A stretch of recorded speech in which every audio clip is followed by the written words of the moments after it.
Membahayakan adalah sebuah kalimat yang disematkan untuk menggambarkan kondisi Gedung Islamic Center Maluku Tengah saat ini.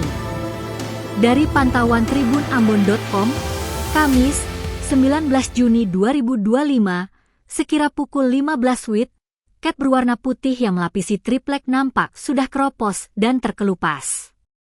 Dua tiang tersebut berada di sisi kiri dan kanan paling ujung berdampingan dengan dua tiang penyanggah lain yang posisinya berada di bagian tengah.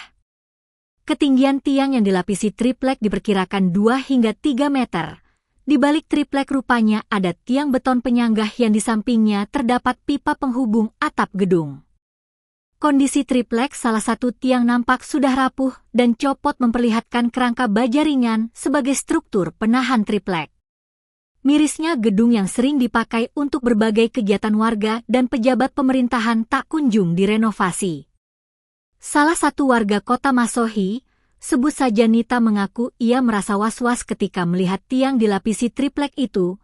Pasalnya tiang itu menyanggah beban berat konstruksi depan gedung. Apalagi ibu dua anak itu menyebut, banyak kegiatan yang turut menghadirkan anak-anak. Tidak dipungkiri ada ketakutan untuk hal-hal yang tidak diinginkan bila terjadi gempa.